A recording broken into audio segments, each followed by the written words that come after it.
Tammy, thank you. I was afraid you were going to continue with stories about my dorm crew experience.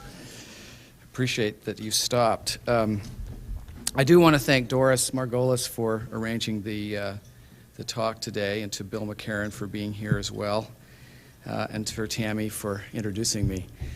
I am grateful to be here. I'm thankful to also welcome a number of alumni from the school who are with us, and I look forward to the opportunity to share a few thoughts with you. What I'd like to do today is talk about a topic that I think touches the very heart of our society. It's the issue of corporate misconduct, and the recent corporate scandals that we have seen unfold in our country and elsewhere are really very important. And as you might imagine, I've given this issue considerable thought. I have come to it as an individual, as an academic, as the head of an institution that prepares hundreds of people for business leadership every year. And I can tell you that at every level, I find the events of the past year deeply disturbing.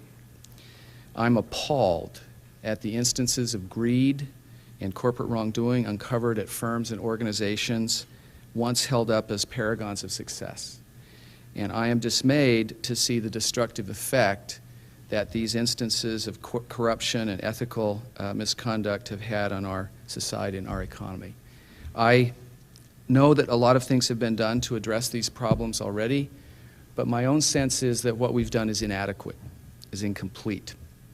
And there's too much of our public discussion that has operated on the surface of the problems. I think we need to go a lot deeper, and I think we need solutions that are driven by a much broader conception of what went wrong and what ought to be done. I believe that business schools have a responsibility to help deal with these problems, and therefore that challenge, the challenge of dealing with them, has a very strong personal dimension for me. This is, for me, not a theoretical exercise. I take this very personally, and I'm going to talk to you today about things that I live with every day. So this is a very personal thing for me. Let me set the context by using my apples in the barrel metaphor. But a lot of it attempts to explain what happened. Two broad classes of explanation are out there. One puts primary responsibility on a few bad apples and sees the solution as catching them, prosecuting them, putting them in jail, fining them, whatever's appropriate. That's one pole of this continuum. At the other pole, you have people who really believe there's something extremely wrong with the barrel, that it's not just a matter of a few bad apples, but we really need a wholesale revamping of the systems of governance, the companies, the web of law and regulation. The solution is really to remake the barrel, with a lot of new legislation and a lot of new regulation. Now, I believe that there are elements of truth in both of those poles, but I think the solution and the truth is actually somewhere in between. That we have bad apples, and there are definitely some problems with the barrel. And the solutions that both poles present, I think, are incomplete. I believe we need to go a bit deeper. And that kind of understanding, going deeper, is really critical, particularly at a time like this when business is a very dynamic and quite powerful and potent force in society. And the individuals who lead businesses are called upon to play increasingly broader roles in that world. So let me start my analysis of what's happening with the barrel, and then I'm going to talk about the apples. I think our economic system has proven to be phenomenally successful at bringing growth and innovation and productivity and a rising standard of living to millions of people. It's really an engine of progress and development, unmatched in the world. But the engine has grown so complex and its capabilities so swift and powerful that it has outstripped the governance mechanisms designed in a simpler time. I think we've made markets much more dynamic and much more pervasive in our economy, and that has had good effects. But we have weakened in the process critical institutions and the principles and standards of judgment that ought to stand as a protection against conflicts of interest. I think there are three problems. One is that as markets have become more pervasive, firms have used them badly. Two, we've seen leaders substitute market-based incentives for judgment and for standards. And three, we've seen governance institutions compromising principle in the pursuit of market opportunity. So I don't want you to get me wrong. I think markets are really important and very powerful and can be very, very effective. But we need in our society a better understanding of them and a better use of them, not less.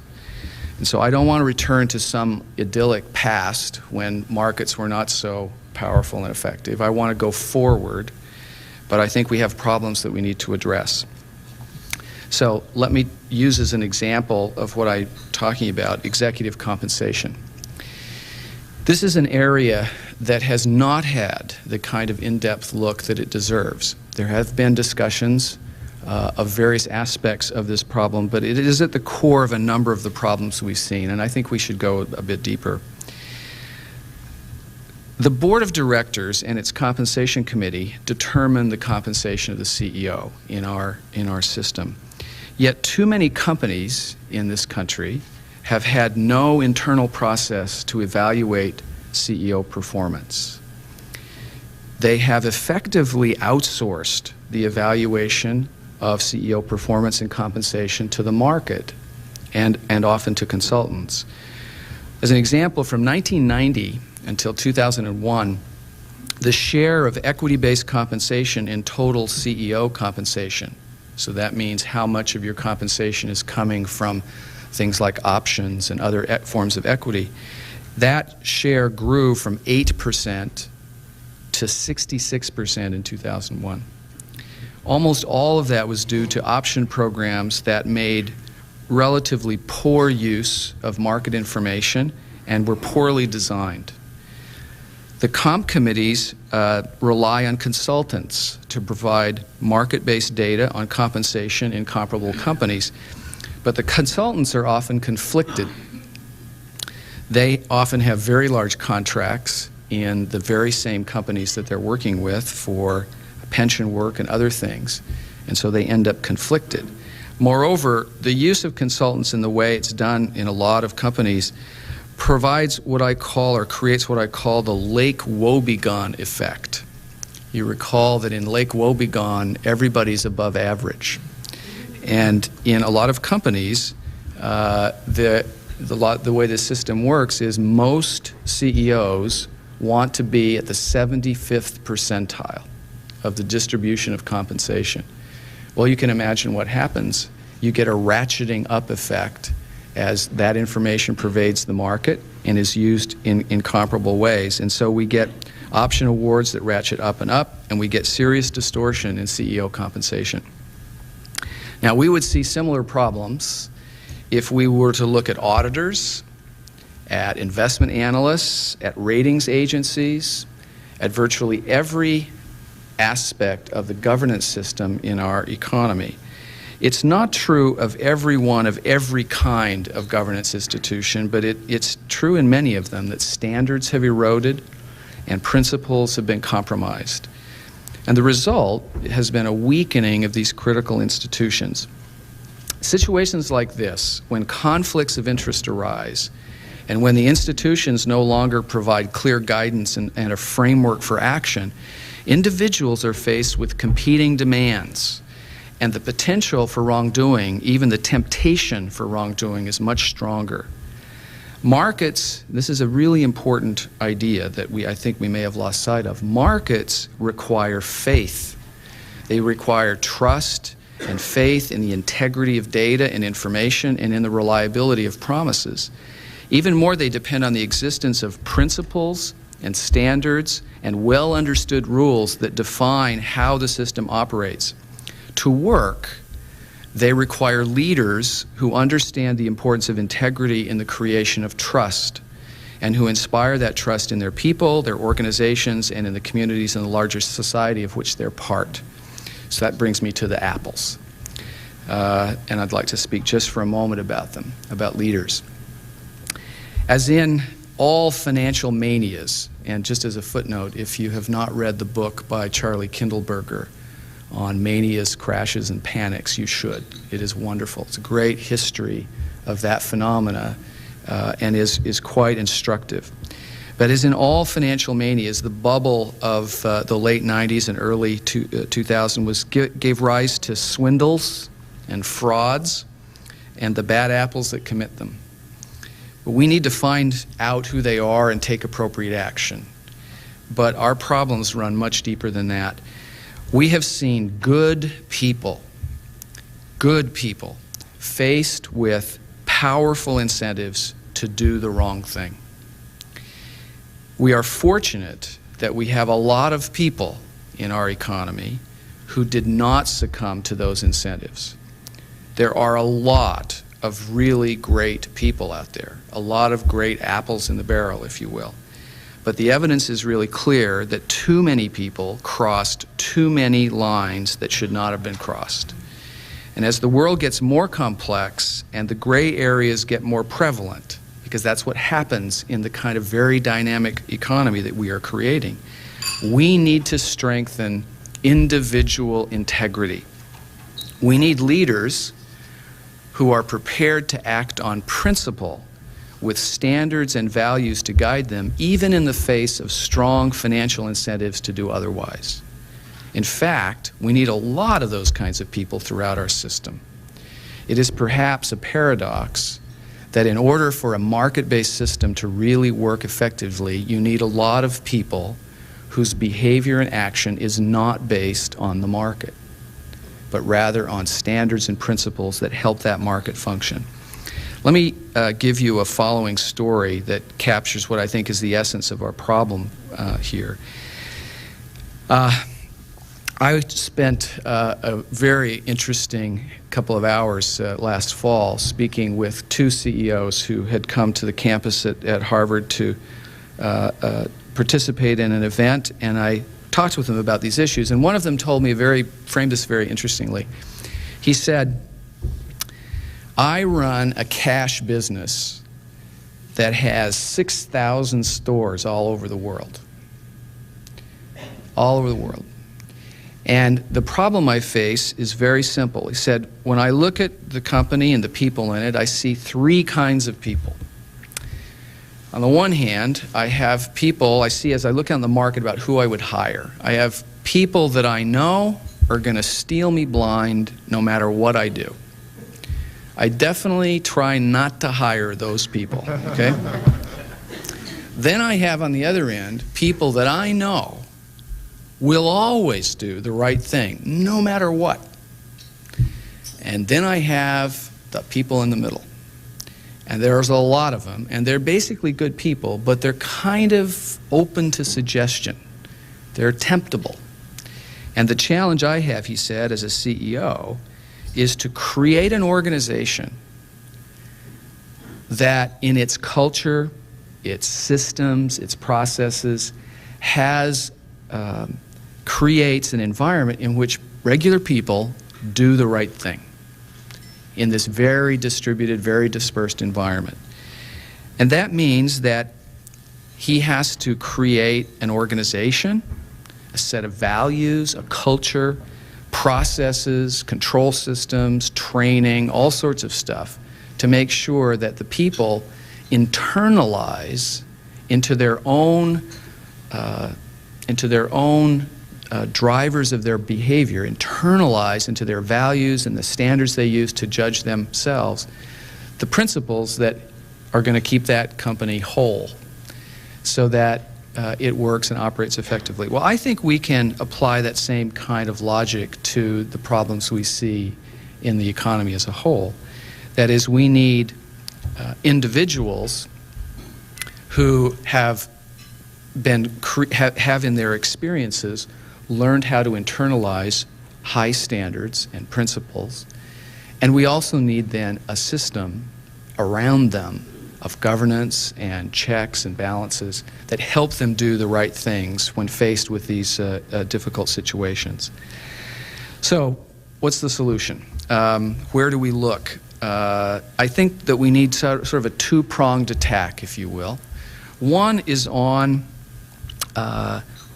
prong is to find ways to reduce conflicts of interest, to shore up standards and principles and institutions of governance. And the second prong involves strengthening the integrity of leaders in business. Now, some of what has been done is, I think, moving in very much the right direction. But it's incomplete, and it has potentially has unintended consequences that we're not going to like. So much of this depends on how laws are implemented, how regulations are formulated. Let me give you just two quick examples. The Sarbanes-Oxley law that was passed last year has a number of very good things in it, and the action that was taken at the time was probably quite healthy because of the situation we faced. But it is fraught with ambiguity, and depending on how it's implemented, what regulations the SEC develops and how it's actually done, we could easily see a law implemented in a way that will exclude small companies from the public capital markets. This is a law that was drafted with Tyco in mind, or with Global Crossing in mind, or with Enron in mind. It wasn't drafted with small entrepreneurial enterprises in mind, and yet they are subject to exactly the same rules and conditions as large companies. A second example, there's been a lot of discussion about stock options and expensing them through regulatory action and through passing new additions to our GAAP standards. But this is just a part of a much larger problem, as I've tried to suggest, and will require new thinking about the design of compensation systems and processes within the boards through which that compensation is determined. And as you can see, if you look at what the discussions going on in the press, there's very little discussion about compensation committees of boards. But they are very important, and we need much greater attention to them. I think in the end the problem will not be solved in Congress or in regulatory agencies. I think those agencies are important. I think their work is going to be critical, but they will not solve the problem. I believe the solutions also need to come from boardrooms, from executive offices, in hallways, in conference rooms, all across our country. And I also believe that part of it will come in the classrooms and in the research seminars in the country's business schools. So I think we have a responsibility to participate and be involved in this process. So let me speak about the one business school I know best and tell you what we're doing and why. 6 years ago, we launched an initiative at the Harvard Business School on leadership and values. It grew out of a conviction that we needed to make our commitment and our values much more explicit and more visible in our community. At the time, I could see forces at work, and my colleagues and I, as we discussed it, could see challenges developing, and I felt we needed to act. This work has involved articulating the values that we think are central to leadership and learning: integrity, respect for other people, personal accountability, making them visible in our community and central to the life on campus. It's also involved work in our educational programs and in our research. The mission of the Harvard Business School is to educate leaders who make a difference in the world, who really make a positive difference, who make the world a better place. And I believe we have a responsibility to shape and influence the generations of leaders joining our economy and our system in our world, and to help them understand what creates an outstanding organization, what makes markets work, and the importance of trust and integrity in that process. We also need to understand the system better, how to design markets more effectively, how to reduce conflicts of interest, how to build stronger institutions of governance. And I believe that the Leadership and Values Initiative that we've launched is an important part of our effort to do that. Now, we build on a very strong foundation of research and course development and teaching that had begun many, many years before in the school around ethics and accounting and leadership and governance. And our work in the wake of the recent scandals has grown out of that initiative and has built on that foundation. Let me just give you 2 examples of things we've done. About a year ago, we decided that the issues were so important and the need for greater depth so significant that we needed to be more involved in the public discussion and in the public debate on these issues. So we had a large number of faculty doing work in these fields, and we decided to establish a project last year we called Corporate Governance, Leadership, and Values. It is a series of workshops involving our faculty, other academics, thought leaders from institutions and companies in the economy who are involved in these things. We've done 4 workshops. There will be a conference in May. We've created a new website, which you can get to through the school's main website, which is just hbs.edu, and white papers, and there's video, and we're going to create what we hope will be a set of materials that will be useful and helpful as people debate, go deeper into these problems, and identify possible solutions. The other important forum that we have is our classroom. And underlying everything we do must be an awareness and a commitment to the importance of values and standards in business and the role leaders play in articulating them. 15 years ago, we began teaching a required course in leadership, values, and decision-making, and last December, after a couple of years of work, the faculty voted to build on that experience and add a brand new course in our required curriculum. This course also draws on a great deal of work at the school, but it deals with 3 issues. Individual decision-making, how you as a leader confronting ethical dilemmas or difficult choices ought to frame it and approach those problems. How to create organizational processes and systems and culture that drive individual and organizational integrity, and how to account for and be responsible to those outside the company, society, the law, and other important aspects of our society. I believe this course is an important initiative. It involves lots of aspects of the school. It will require new intellectual capital that I think will deal with areas where we really need new ideas, and I'm quite excited about it. But we ought to come at this with some humility, because the problems are difficult, very difficult. And we don't always get everything right, and we don't always see everything coming. And so I think we need to come at this with some humility, to be patient and diligent, to try to dig as deep as we can, to do what I think the Academy does well, which is to dig deep, to maintain a healthy skepticism, but to try to find things that will have real power in practice. Now, much of what needs to be done is about integrity. And so let me conclude with a couple of thoughts about integrity and about leadership, because much of what needs to be done is really about actions leaders need to take. In the world I see ahead, a world of turbulence and uncertainty where there are opportunities that are fraught with risk and reward, we need leaders with strong values. We need leaders who place a high value on excellence, on building organizations where people thrive, on creating long-term value for customers and for investors. We need leaders who understand the larger purpose of the enterprise and the principles and standards that drive its success. We need leaders whose behavior matches and reinforces those values. And that is what I mean by integrity. Integrity is more than being honest, although it certainly means that. It is deeper. It is about the match between what the leader says and what the leader does. Leaders with integrity have strong values and standards and principles, and they act on them consistently, without fail, in public and in private. Such leaders inspire trust and confidence in those around them.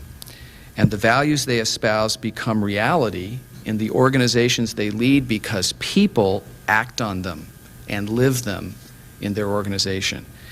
What leaders do is thus really crucial inside the enterprise, and they also wield influence far beyond their offices and their companies. They affect trust in our economic system, and we are fortunate in this country that we have many, many such leaders. But we need more of them. And we need to restore faith and confidence in our institutions and companies. We don't need to turn these leaders into celebrities, but we need to know more about them and to understand what they do and to have confidence in what they do. So I would like to make a modest proposal that each board of directors set up an evaluation process for the CEO that does three things, among others, but at least these three. One, that it articulates the values and principles that underlie the company, that define its character, that it define a process to assess the match between those values and the behavior of its leaders, and that it report on its assessment to its people and to its investors.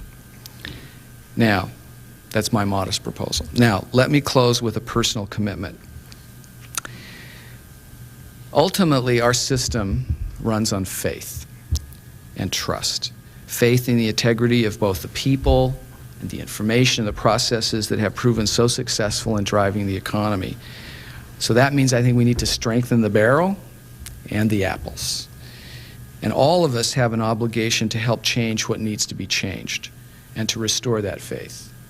CEOs, legislators, regulators, partners in audit firms, the media, and deans of business schools. So each of us needs to act within our sphere of influence to make that happen. So let me tell you how I feel about my responsibility. The mission of the Harvard Business School is to educate exactly the kinds of leaders that I've talked about today. The world as we know it needs healthier, stronger leaders, apples if you will, individuals who take a stand and who understand the value of integrity and the importance of judgment in their work. And it needs a stronger barrel. It needs systems better able to respond to new forces in the environment and institutions free from the pressures and conflicts arising from conflicts of interest. Our responsibility, and therefore my responsibility, is to dive deep into these issues, to create deep knowledge with power and practice, to educate generations of students who see and understand and feel the importance of these issues. So I believe that I have a responsibility to do everything I can to make the Harvard Business School a living model of the highest standards of excellence, integrity, accountability, respect for other people, so that we deliver on that mission. And I am personally committed to do everything I can to use every bit of whatever creativity and skill that I have to make HBS a vibrant, innovative, principled place, a place that our alumni will be proud of, and a place that will earn the trust and the respect of the society we serve. That's my commitment. Thank you.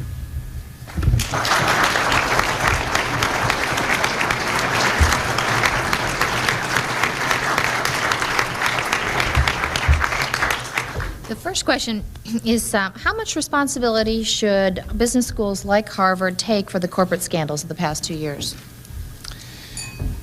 This is a good question. I believe that each one of us has a responsibility to try to deal with the problems that are out there and to do what we can do to solve them.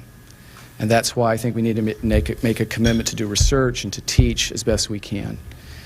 I think I can only speak for my own experience and my school, that this is a place that from its very beginning in 1908 was founded to bring principle and standards and values to business. And it has a faculty over that period of time has cultivated a faculty that's committed to do that. And so we have tried year in and year out to educate our students about these problems and to do it in the very best way we can. I think as I look at the challenges we face, and that's certainly how I felt about it when I became dean, that the world had changed in some significant ways and that we needed to do more and do things differently in order to meet those challenges. And I think that's what we should do. How would boards report to investors as the public about the CEO's performance, as you suggest? And have you put your proposals to the board at Handspring?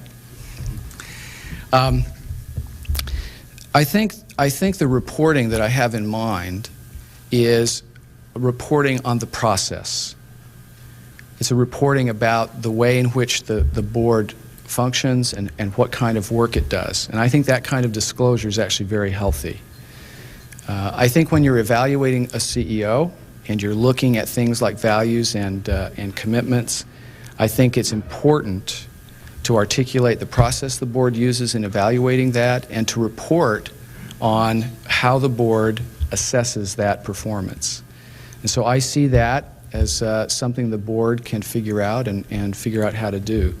I am not a member of the board of Handspring any longer. I stepped down from the board last year, but I do serve on boards, and these issues are something that I feel very strongly about and have discussed and will continue to discuss with my fellow board members. The next question is from a Harvard Business School graduate who's had a classmate who is a convicted felon who oozed integrity at Harvard. This questioner says, Machiavelli said that leaders should appear to have all the values you espouse, but not actually follow them when it's not expedient. How do you know you're not just training students in managing appearances?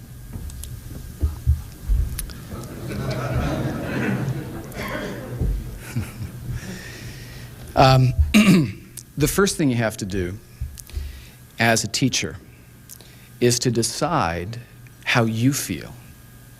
And you have to, as a teacher, decide in your own heart what your commitments are personally. And that commitment comes with you into your classroom. And that's the foundation, is to make sure that we in the school, those of us who have a responsibility to teach, really believe and are committed to the kind of objectives that I talked about, so that we are committed to educating leaders with those kinds of characteristics. So it starts inside the teacher. It starts inside the dean, if you will. And then what we do is we have a whole series of things that we have to do. It's not just about saying things to our students. We need to do things in our admissions process, in the way we organize the school, in how we behave, how we treat people, the kind of symbolic things we do, the materials we create, the classroom discussions. It's a total experience to make sure that we do everything we can to help our students understand the importance of these issues and really believe in them as an important part of what they do. And I think that's our responsibility to do that. And as a teacher, as someone who has taught literally hundreds and hundreds of students, you can tell if you're getting through. You know when you're getting through. And I can tell you, I get through. And I think the message is being heard. I'm actually quite encouraged. When I look into the eyes of my students today, I'm very encouraged. I think we got a great generation of people who are coming into the school, coming out into the world, and I'm quite encouraged about it. But as a teacher, you can tell. How does Harvard punish dishonest students at the business school, and do you have any required classes in integrity and values?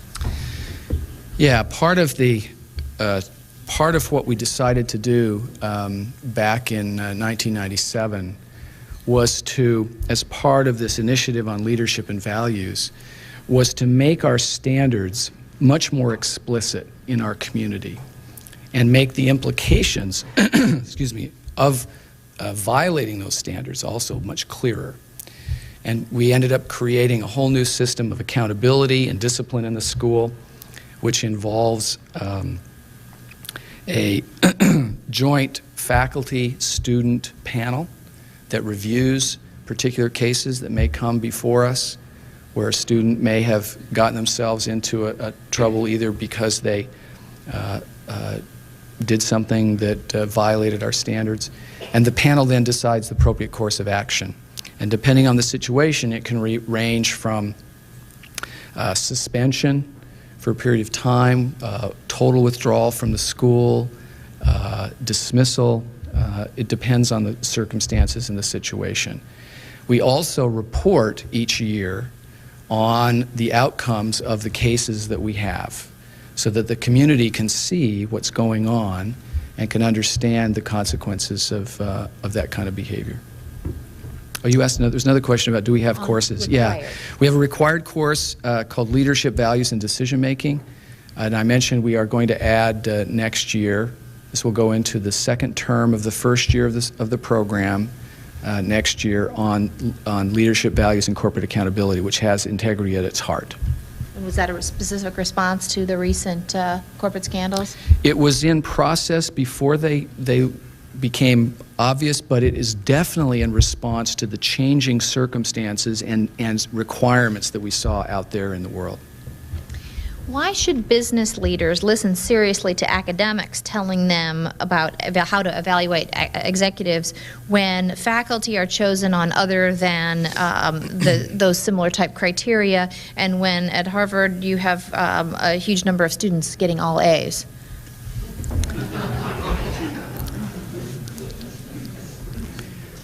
Yeah. Well, you should only listen to academics if academics have something useful to say.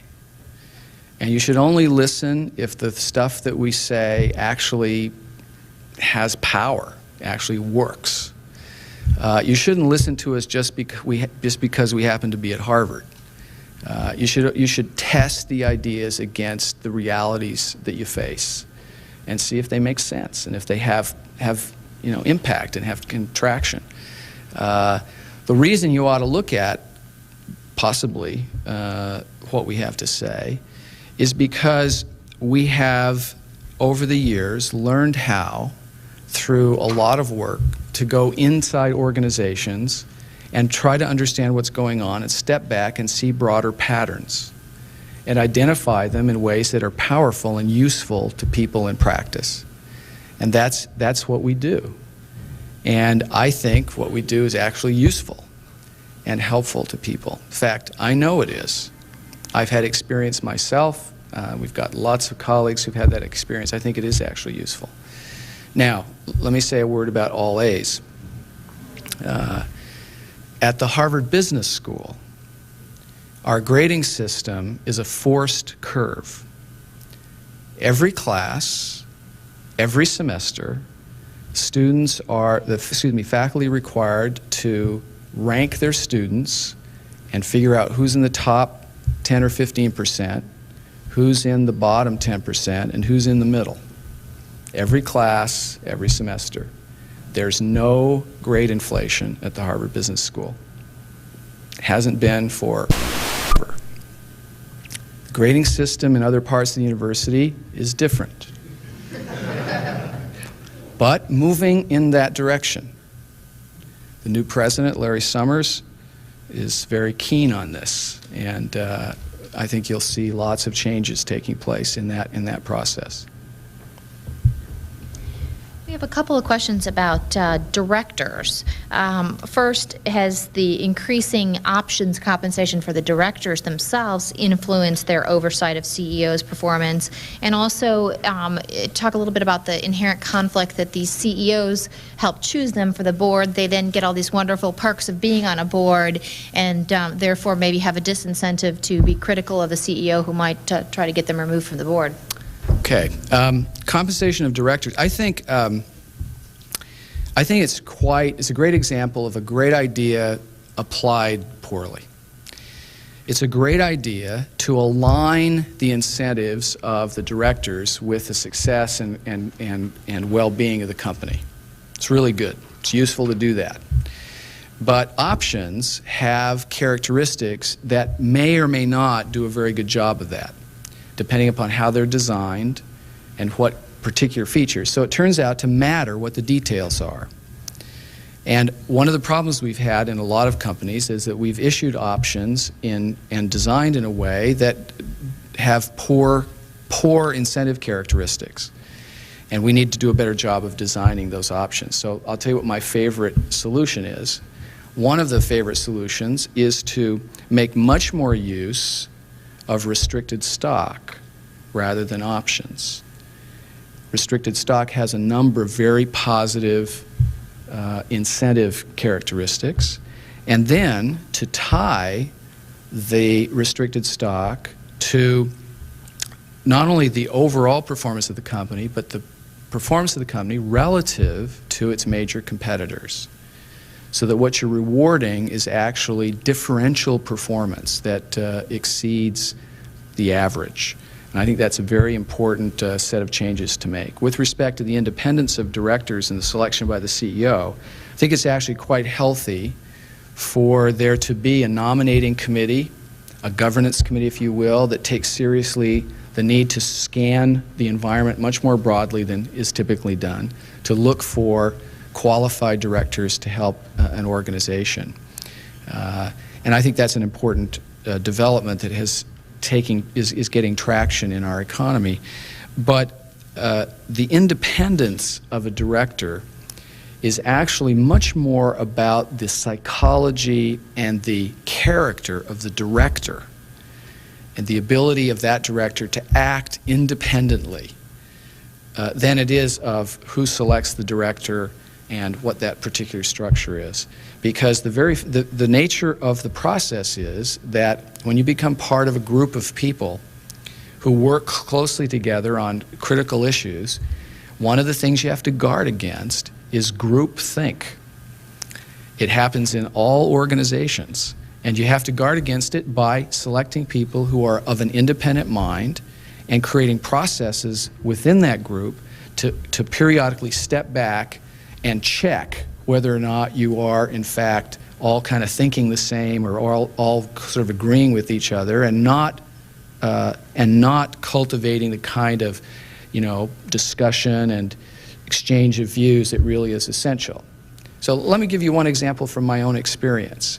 In my work, I have consciously cultivated and chosen people to serve in the leadership groups that I'm responsible for who don't think like I do, and who also don't think like the other people in the group.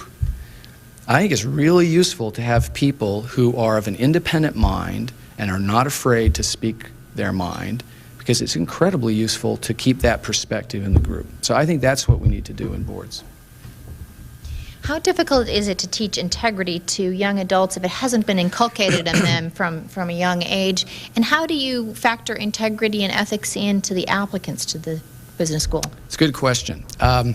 First, with respect to the applicants, our application probes how people feel about these kinds of issues, tries to understand as best we can their character and their approach. And then in recent years, we have begun to interview everyone admitted to the school, every single one.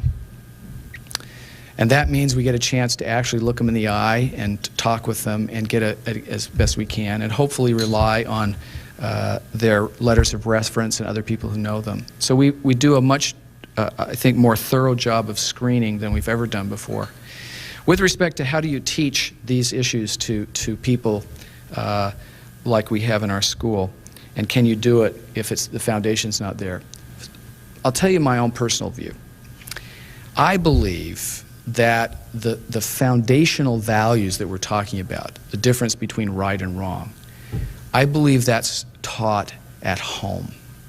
I think it's taught in your family. I think it's taught in your early experiences as you grow up.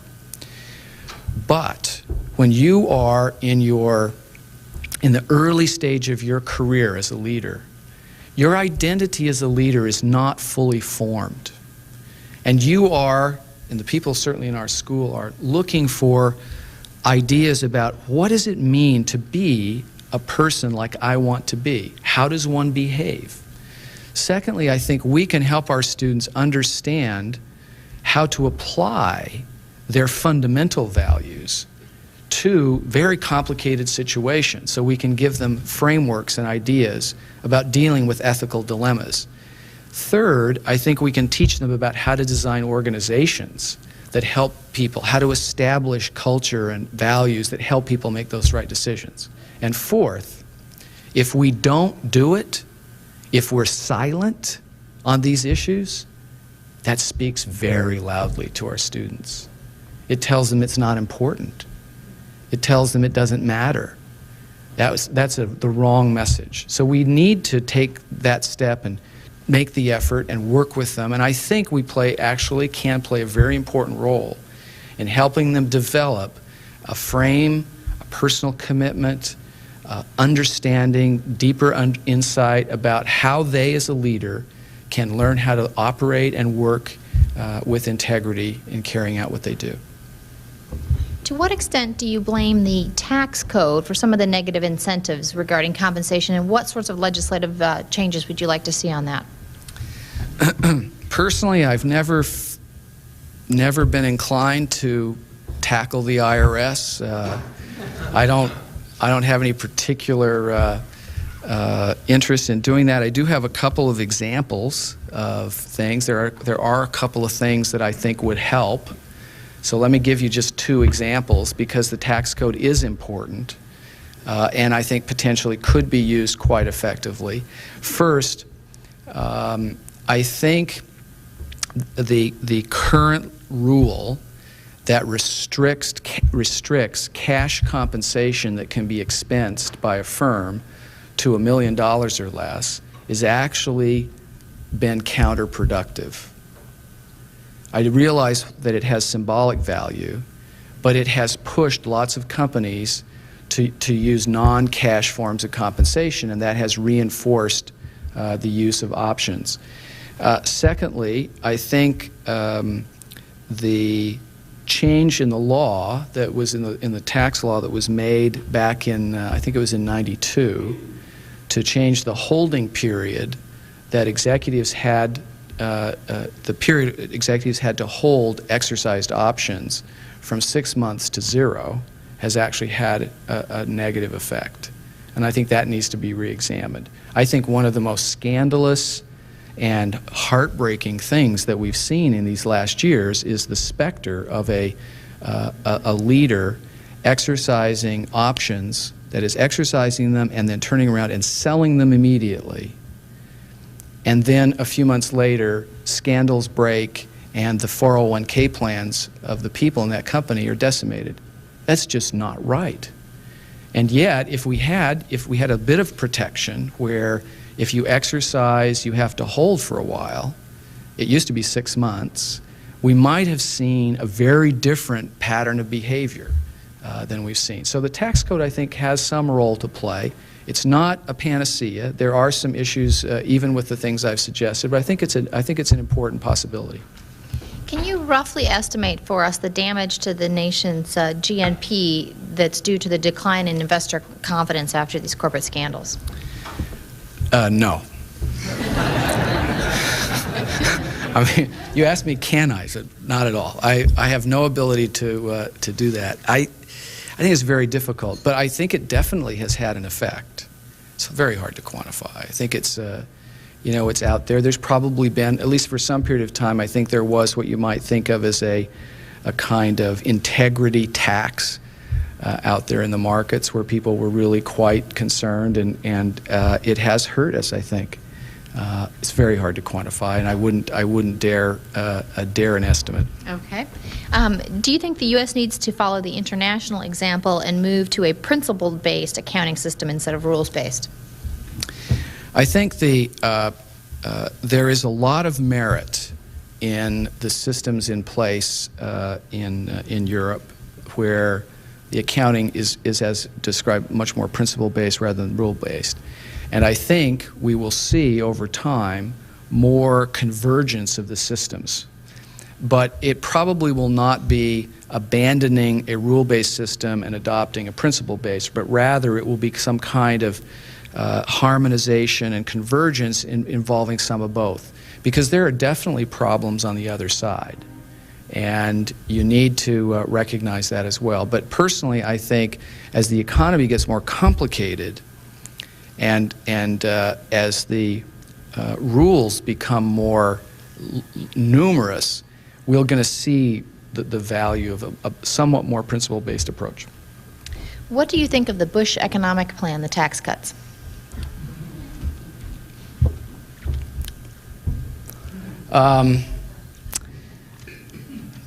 I think the structural changes, particularly having to do with dividends, are quite a good idea. When I worked in Washington in 1975 on the staff of John Dunlop, who was Secretary of Labor, and I wrote a memo for him. He served on the Economic Policy Board under President Ford, and I wrote a memo on the double taxation of dividends and argued in that memo that it was a real negative influence on investment, and its repeal would have very positive consequences. So I think that aspect of the tax plan is actually quite favorable. Before I ask the last question, let me just say thank you for being here. We have a certificate for you of appreciation and a world-famous National Press Club mug for you to drink your coffee in. Thank you. And for the last question, given the corporate misconduct of the last couple of years, should investors remain confident in the stock market?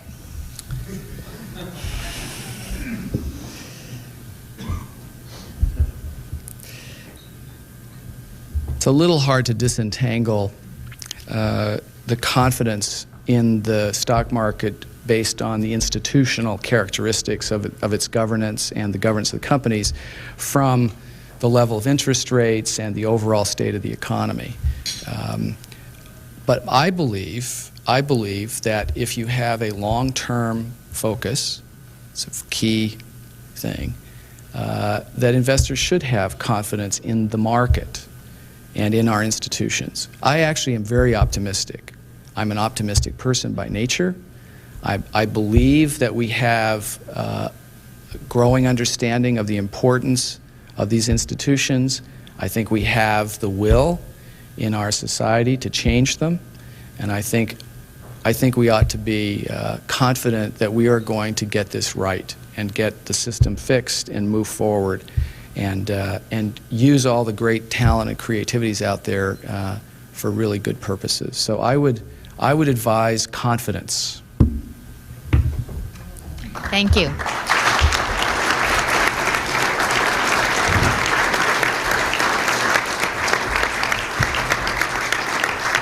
I'd like to thank you for coming today. I'd also like to thank National Press Club staff members Melinda Cook, Pat Nelson, Joanne Booz, Melanie Abdow-Dermott, and Howard Rothman for organizing today's lunch. Also thanks to the NPC Library for their research, and good afternoon.